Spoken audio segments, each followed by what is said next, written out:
My 67th birthday started like any other. A quiet morning, crisp and cold. I got up early, brewed a pot of coffee, and poured it into my favourite ceramic mug, the one that says, Blessed Grandma, a gift from my youngest granddaughter years ago. Outside, the maple trees were already turning red and gold, autumn settling in, like it always did in late October. My son Jacob had messaged me the day before. Don't worry about a thing, Mum. We've got it all covered. Just wear something nice and get ready to be spoiled. I smiled when I read it, but deep down, a hollow kind of silence stirred. Every birthday before this, I was the one in the kitchen. I'd bake my own cake, set the table light, the candles clean the mess. No one asked me to, but I did it anyway. This year they told me to sit still. So I did. I picked out a pale blue dress, combed my hair, neatly added a bit of lipstick. At 10 a.m., I was folding napkins on the dining table when my phone rang. It was Emily, my daughter.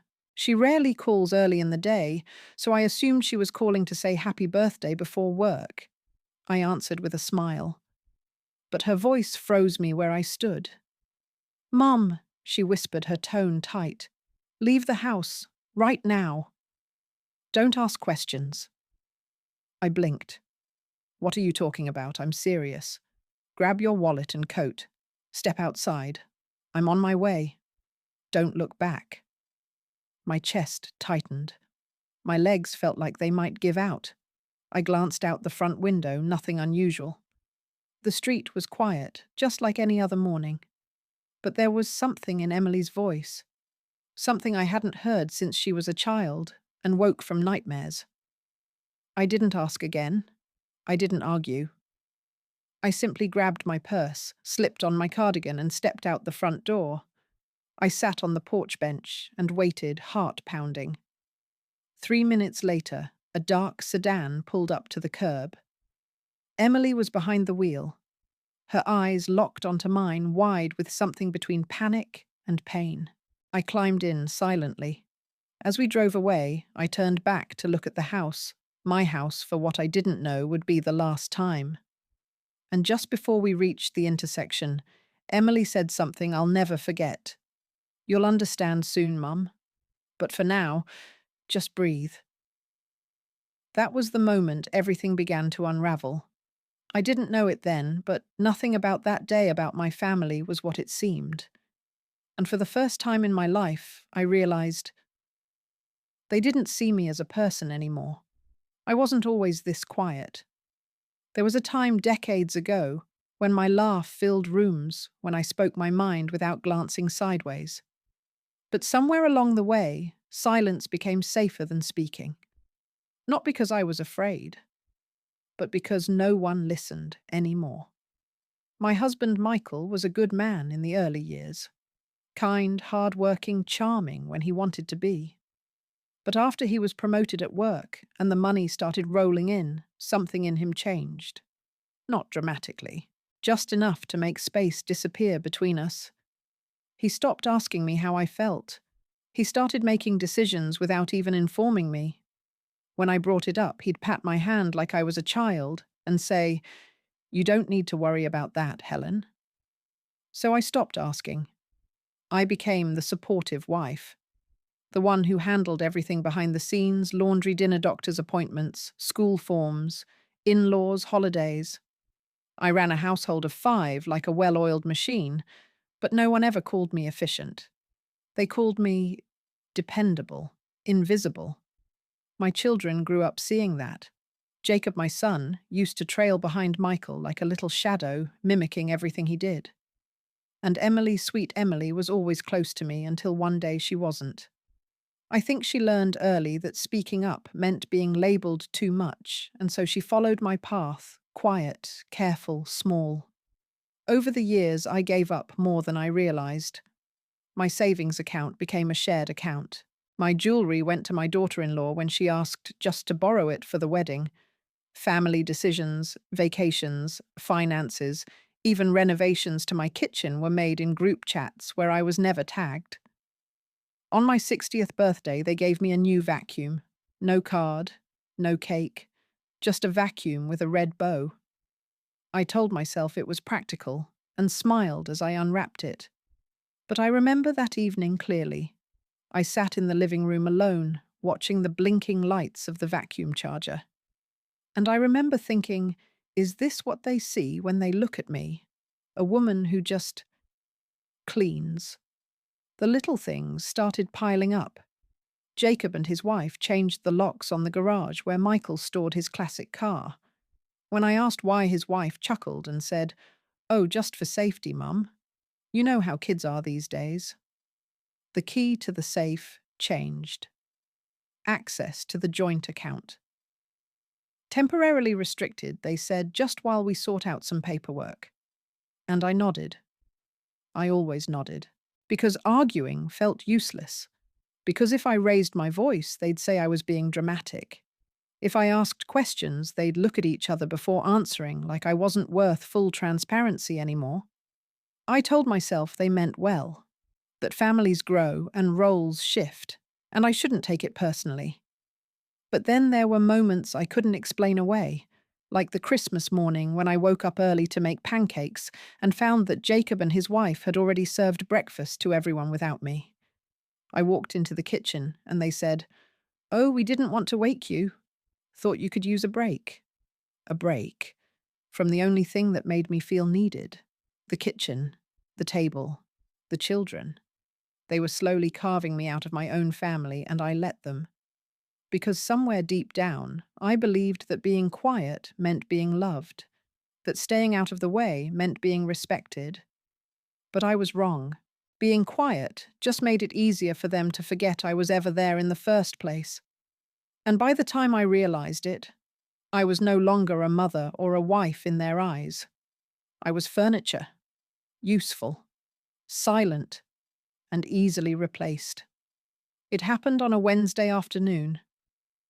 I was folding laundry in the back room when Jacob knocked gently on the door and stepped inside.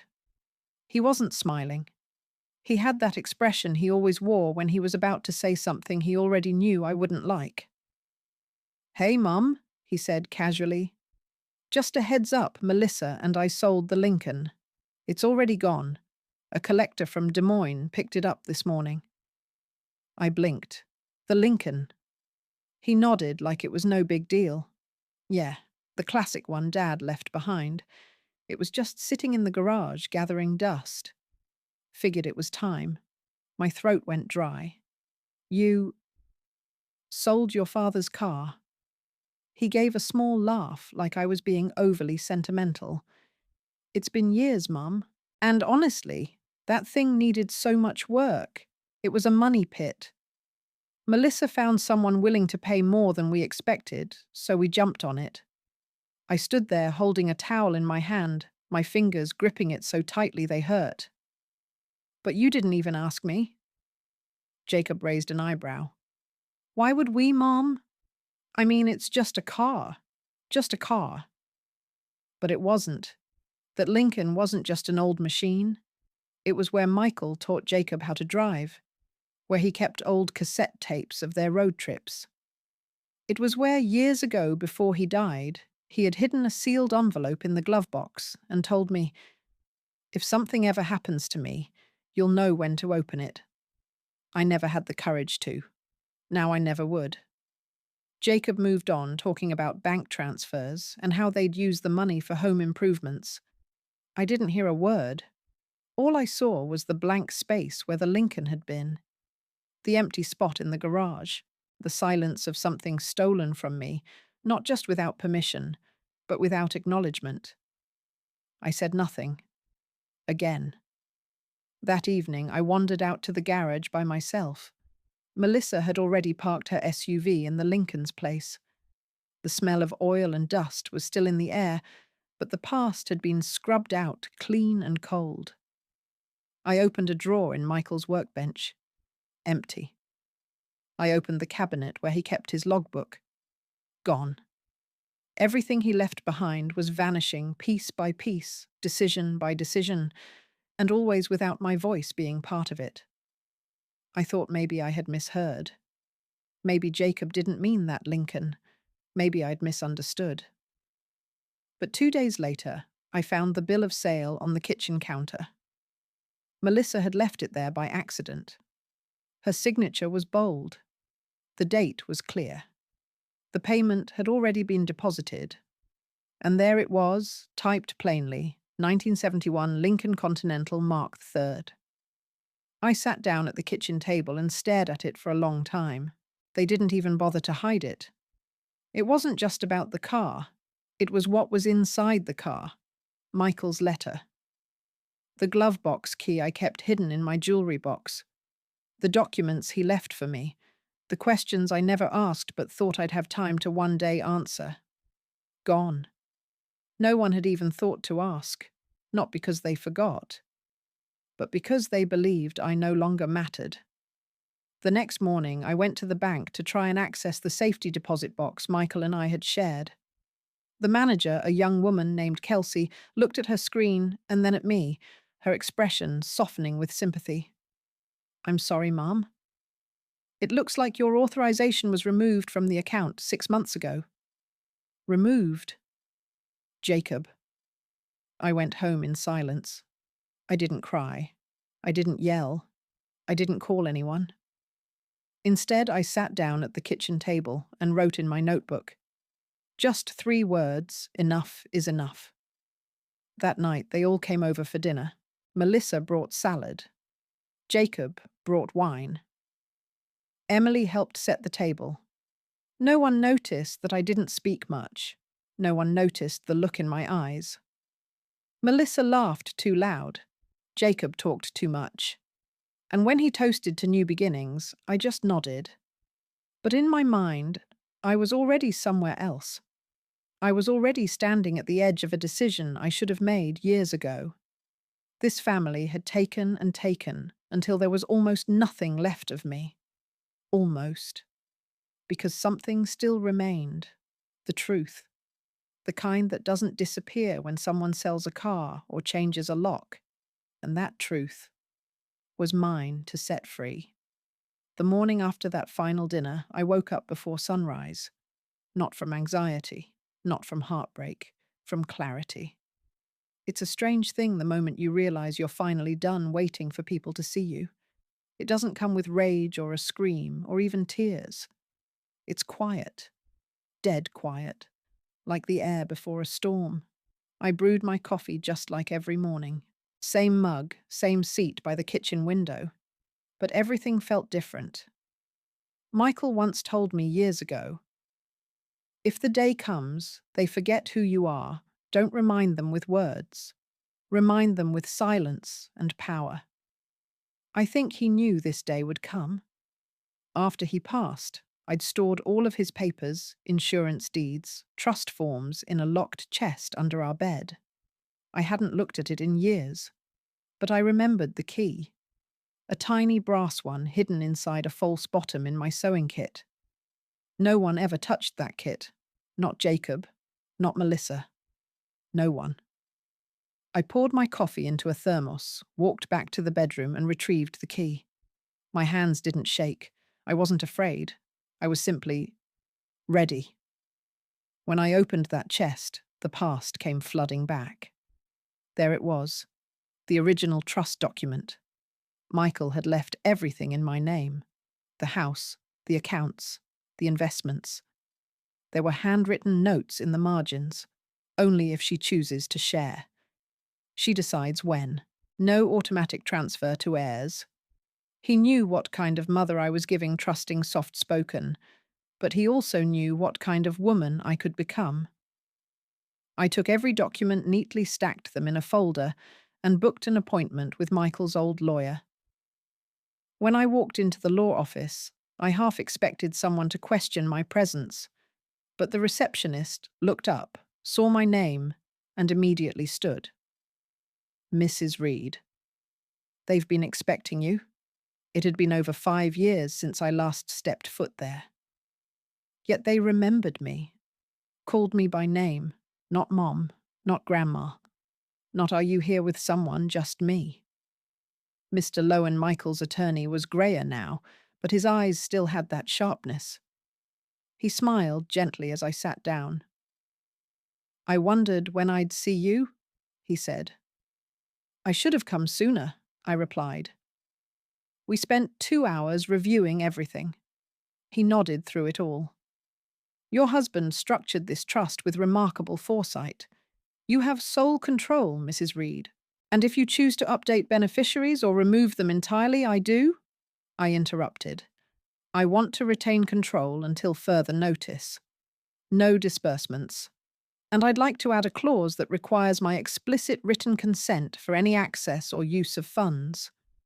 He looked me straight in the eye and said, "It'll be done today." The next day, I went to the bank, the same one that had stripped me off the safety deposit box months ago. I wore my best black coat. Heels? Not for them, but for me.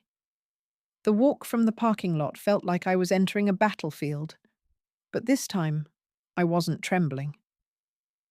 When I reached the counter and gave them my name, the teller's eyes widened slightly and she immediately waved over a manager. "I'll escort you to the private office, Madam Reed." Madam. They hadn't called me that in years. The manager explained that my updated credentials had been received from the law firm. I was now the sole account holder on all 5 trust-related accounts. Access reinstated, new cards issued. My name and only my name on every document. I sat there as she printed the new paperwork. She placed it in front of me carefully, almost reverently. "Is there anything else we can do for you today, madam?" I looked at her. A young woman, maybe the same age as Melissa. "Yes," I said calmly. "Please schedule a transfer of the safety deposit contents to a new box under my sole name, and close the old one." She blinked, then nodded. Of course. By the time I walked out, the sun was hitting the marble floors in golden streaks. My heels echoed in the lobby. No one called after me. No one needed to. I was seen.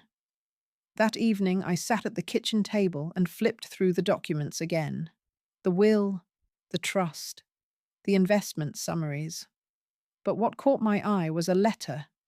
One Michael had addressed to me, marked in his cursive handwriting, "In case you ever need reminding." I opened it slowly. "Darling, if you're reading this, they've forgotten who you are." But I haven't. You are the center, the heart, the one who made all of this possible. You don't owe anyone silence. You don't owe anyone your softness. Use what I left wisely. And when the time is right, let them know exactly who they underestimated. I believe in you. I folded the letter, closed my eyes, and breathed. For the first time in years, I wasn't wondering if I'd lost something. I was realizing what I'd always had. And soon, so would they. The day of the confrontation wasn't planned. It wasn't some grand scheme with perfect timing. It just happened. The way quiet storms often do, without announcement, without permission, but with devastating calm. It started with a message in the family group chat. Jacob's wife, Melissa, had written, "Let's do a dinner for Mum's belated birthday." Just something casual. Saturday. It was Wednesday. My birthday had passed nearly 2 weeks ago. No one had said a word back then. No gifts, no cards, not even a call. Now they wanted to make it up to me. I didn't reply, but I didn't decline either. I simply marked the date in my calendar. And I made a phone call to Mr. Lowen, my attorney. He didn't ask questions. He just said, "Understood. I'll have the documents ready." Saturday arrived with that eerie stillness that follows the truth. I dressed carefully. Not extravagantly, but with intention. A navy blouse, slacks, simple pearl earrings. I looked like someone who had nothing to prove and everything to protect. When I arrived at Jacob's house, the driveway was full. Melissa was already outside greeting guests with her usual tight smile. Her eyes flickered with surprise when she saw me step out of the car alone. "Mom." You made it. I nodded, saying nothing, just walked past her into the house. The table was set. Wine poured. Laughter floated from the kitchen where the kids were playing. Jacob waved at me from across the room. I sat quietly at the end of the table like I always did. They joked past dishes, talked about promotions and school plays. No one asked how I was doing. No one mentioned the birthday they forgot. It was as if I didn't exist again, until I stood up. I'd like to say something, I said. My voice didn't tremble. It didn't need to rise. Conversations paused. A few forks froze mid-air. Melissa gave a performative smile. Of course, Mom.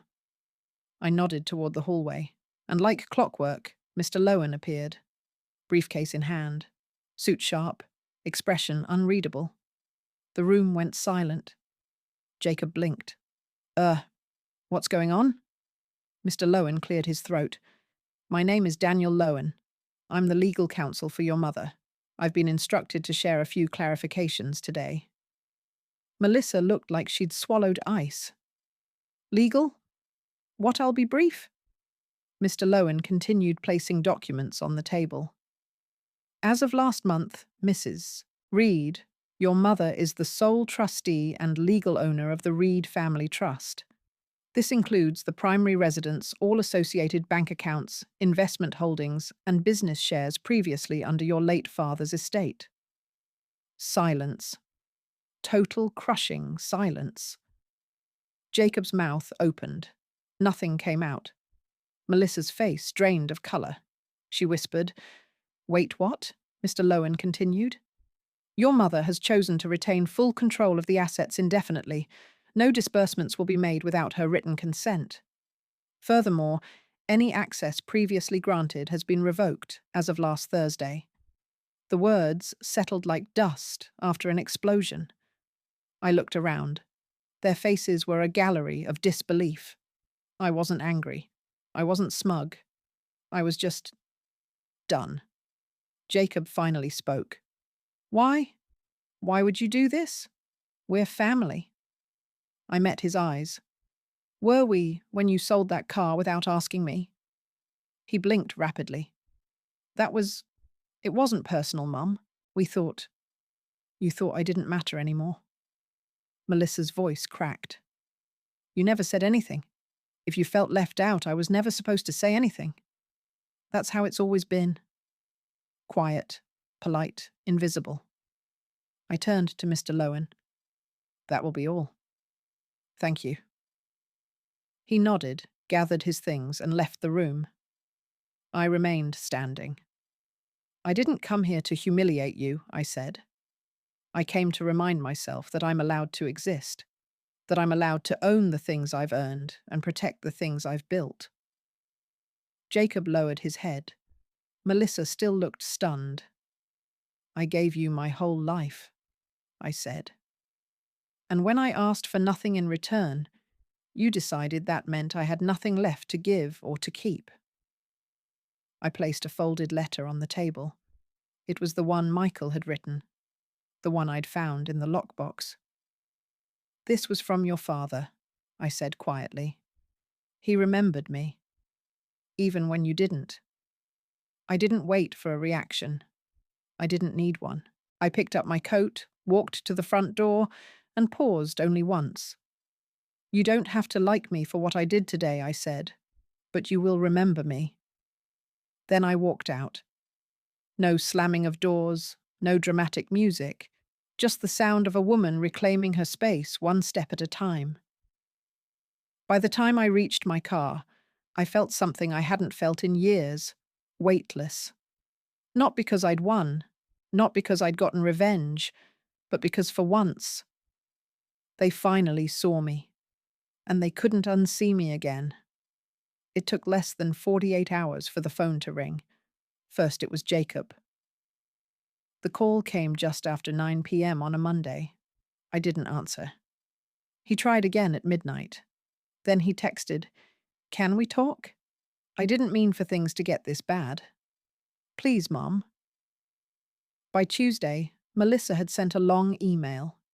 It started with, I think there's been a huge misunderstanding, and ended with, I hope we can move forward for the sake of the kids. Not once did she apologize. I didn't reply.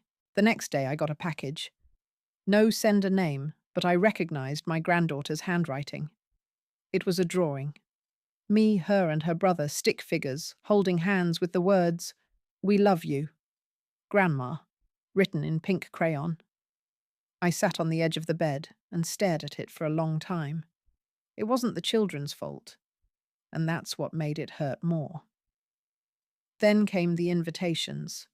Jacob invited me to a casual brunch. Melissa sent links to a charity event they were organizing. She said she'd love to see me there and included a smiling selfie. I didn't go. I didn't write back. Not out of spite, but because I finally understood something. They weren't reaching out because they missed me. They were reaching out because they missed what I had. The control, the access, the image of the perfect family matriarch they could keep in the background until they needed something. Now that I had stepped out of the frame, they were scrambling to adjust the picture. A week later, my youngest granddaughter, Emily, FaceTimed me. I almost didn't answer, but I did. Her little face filled the screen. "Grandma, are you mad at Daddy?" I smiled softly. "No, honey. I'm just taking a little space. Will you come to my piano recital next week?" My throat tightened. "I'll try," I whispered. "I really will." After we hung up, I sat for a long time holding the phone in my hand, like it was something fragile, something from another life. The truth is, I didn't hate my children. I didn't want revenge anymore. I wanted peace. And peace doesn't always include everyone. They kept trying. Jacob sent flowers. Melissa sent cookies, store, bought with a sticky note. Your favorite right, but the most revealing moment came in a voicemail. Jacob left one afternoon. I didn't realize what I'd done. "Mom, I just thought you'd always be there, that you didn't care about the money or the house or any of it. And now I realize maybe it was never about that. Maybe it was just you wanted to matter." That was the first time he had come close to understanding. Still, I didn't call him back. Because real growth doesn't begin with words, it begins with change. And they weren't ready for that.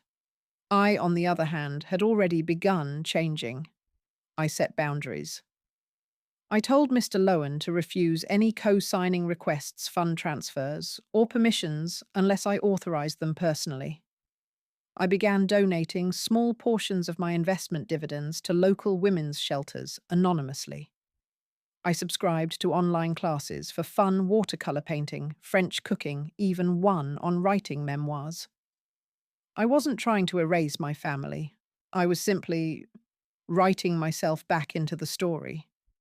Every now and then I'd get a postcard from Emily. Sometimes she'd draw a cat, sometimes a flower. Once she wrote, "Grandma, Mommy said you're resting. I hope you're smiling." I was. Not because things had magically healed, but because I was no longer waiting for anyone to hand me peace. I was creating it, brick by brick, day by day, on my own terms. They could knock, they could call, they could apologize. But I had built a door now, one with a lock, and the key, it was finally mine to hold. I wake up each morning to sunlight pouring through sheer white curtains. The coffee brews slowly, not rushed, not reheated, not poured in a travel mug. I sit by the window with my favorite book in hand, a soft blanket around my shoulders, and a small notebook where I scribble whatever comes to mind. Peace doesn't look like what I thought it would. It doesn't look like big houses or loud dinners. It doesn't sound like Happy Mother's Day said over flowers someone else picked out. It isn't found in family group chats or forced apologies. Peace for me now looks like silence, the good kind. The kind that lets you hear yourself again. After everything, I bought myself a small cottage 2 hours outside the city. Nothing fancy. Just enough room for me, a guest room if I feel generous, and a garden I finally have time to tend. The walls are filled with old photos. I chose not the ones they hung to impress visitors. My wedding photo is in the hallway, not because it was perfect, but because it was part of my journey. A painting Emily once made hangs over the kitchen sink. It's crooked. I leave it that way. I see my neighbors, sometimes an older couple, who wave when they walk their dog, a college student who helps carry groceries. But mostly I keep to myself. Not because I'm hiding, but because I'm finally with myself. I still get messages from Jacob sometimes. A forwarded meme, a weather update. Melissa stopped trying a few weeks ago. I think she realized she couldn't charm her way back in. And I'm not angry. Truly, I'm not. I'm just done. Done trying to belong where I'm only tolerated. Done performing the role of sweet, quiet mother who nods at decisions made without her. Done handing over my time, energy, and trust to people who saw my silence as weakness. Because silence, I've learned, can also be a weapon. And in the right hands, it becomes freedom. Last week, I attended a free workshop in town about memoir writing. The instructor asked, "Who are you writing this for?" And I answered without thinking, "Oh, I'm writing to remember. To honor the woman who survived decades of being overlooked. To remind myself that I was always more than the background noise in someone else's life." Some nights I light a candle for my husband. Not out of grief, but gratitude. His final letter gave me the key I needed, not just to the vault, but to myself. I don't know what holidays will look like going forward. Maybe I'll spend Thanksgiving volunteering. Maybe Christmas will be a quiet walk in the snow. Maybe one day Emily will come visit, not because anyone asked her to, but because she wants to. But until then, I am enough. I have my garden, my books, my coffee. I have my name on every deed, every account, every document that once excluded me. I have a home, not just with four walls, but with dignity. I used to think I needed their approval to feel real. Now I know the only approval I ever needed was my own. And when they didn't offer me a seat at the table, I built the damn table myself. And it's solid. And it's mine. And no one gets to pull out the chair from under me ever again.